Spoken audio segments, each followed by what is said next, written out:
Good afternoon. Magluto tayo ng pampano na may tinula na pampano na may okra, kamatis at saka yung sili. Pero yung sili hindi yan maanghang at saka may tanglad. To guys, itong ulam na ito guys na Pinoy na ulam guys, hindi ito nakakasawa. Kahit araw-arawin mo to may tinula, masarap talaga, hindi nakakasawa. Lalo na may tanglad talaga. Mabuti nga dito may tanglad, pero mahal dito ang tali ng tanglad. $6, tatlong tangkay ng tanglad, $6. Pero okay na rin kaysa yung wala kang mabibili. At saka ito yung isang pampano, $50 yan. Pero itong size na to okay naman. Ano ka naman, satisfied naman ikaw sa size ng pampano. At saka buhay kasi yan eh. Kaya ito dahan-dahan na akong nagluluto. Inuna ko muna yung kamatis at saka atsal at saka tanglad, sibuyas, may luya. Tapos may asin para kasi yung isda kasi pag na-overcook hindi na masarap. Wala nang lasa talaga. Ayan na, nilagay ko na yung isda. Ayan, ngayon. Lagay na natin ang isda. At shout out dyan sa mga, mga kahigalaan diha sa San Juan, San Benito, Surigao del Norte, Siargao, Isla. Shout out sa inyo at kumusta na kamo diha? At ang atong Madga Spring, Cold Spring, kumusta na diha? Daghan man kuno tao akong nabalitaan. Maayo noan o karon ni anang akong tinula. Nilagay ko na at timplahan ko yan kung tama na ba yung panimpla dyan. Kung tama na ba yung asin. Ayan. May taste big talawan ko.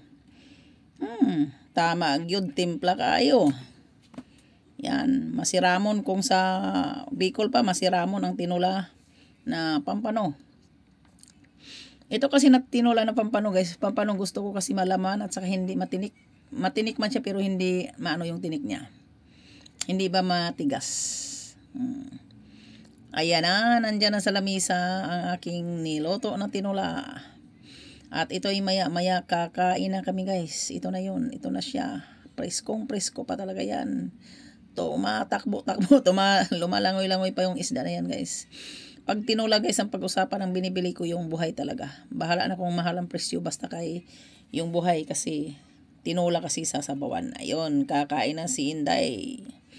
Si Inday Lindina, kakain na. Nagsandok na, nagbahi na ako ng tinula kasi bahino na mo ni Bibs. Kay para parehas mi o bahin ba. Pero kanang ulo, ako ana ng ulo ni ana og ang ikog among gitungang ikog kay duha man kadagko nga unod. Ang sa gitna man dagko man na. Tag-usa man mi kahuwa. Kinahanglan bahinong gyud na kay na magmurtog gyud ang usa og dili nimo tarungon og bahin. Mao nay gingon bahin sa minagsuunay. Di man mi magsuon, magnanay man mi, sobra pa dito sa minagsuunay. Magnanay, ito na, wakli ko na ang kambibs, tuwa na ang kambibs, kabainan. Agoy, murag nagpanilap na si Inday, adto na, huwad na ang sabaw. Nahuwad na ang sabaw ni Inday Lindina, kay ningkiat naman ang naong, kay ipakita pa man lagi diha sa kamera, alog na.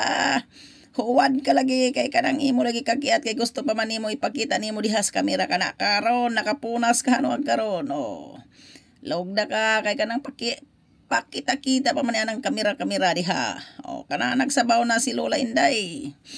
Nagsabaw na sa iyang kanon kay gigutom naman na kay karon alas 2:30 na ang among paniudto kay si busing namin dinala sa doktor kay nagkaroon ng bayuok.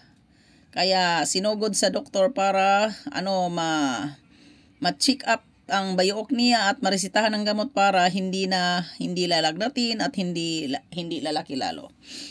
Kaya ito late ng aming pananghalian pero okay lang, kiri lang yan guys. Ingnanig yun ang kinabuhi sa OFW. Kinahanglan kung ikaw OFW, matibay ka at kailangan marunong ka diskarte kung ikaw gugutomin ay dukot-dukot ka sa biskwit kami dito guys. Mayroon kami dito mga biskwit kasi kung medyo gutomin na at wala pa sa oras kasi may inasikaso kami kagaya nito, emergency lang ang pagdala sa doktor. Pag ginutom ka ng hilab ang tiyan mo, kumain ka ng biskwit para may pangtapa lang ba sa gutom. Para hindi mapasukan ng hangin. Kaya basin magkulo-kulo na ng hangin dito sa tiyan. Oh, niya, kalmado lang na si Lola Inday pero sus dagana niya ng kanon. Oy, noingong gyud ko nga excuse mo na mga asukal diha. Sabtin mo muna ako kasi itong sunod-sunod itong kain namin ng masyadong kalaban ng aking asukal pero sabi pa ng anak ni grandpa, sabi niya sus may gamot daw, inuman lang daw ng gamot kaya oo nga naman, inuman lang ng gamot kaya okay na rin yon. Sa bagay guys, salamat sa Diyos, purihin ang Diyos na nasa langit. Hindi naman kasi inheritance yung sugar ko. Yan ay kung baga madaling gamutin kasi depende lang sa kinakain mo. Pag kumain lang naman ako ng masyadong matamis kagaya sa sa kanin, more kanin, tinapay na marami, doon lang naman tataas. Pero pag hindi ako kakain, hindi naman tumataas. Kaya hindi siya yung talagang inheritance or hindi siya hindi siya na nasa dugo talaga na depende lang sa kinakain. Pero itong sabi ni Taba kasi itong si bisita namin ay bili man ng makakain, tinapay, kasi kaugalian niya yan talaga. Kaya siyempre alangan naman hindi namin tanggapin.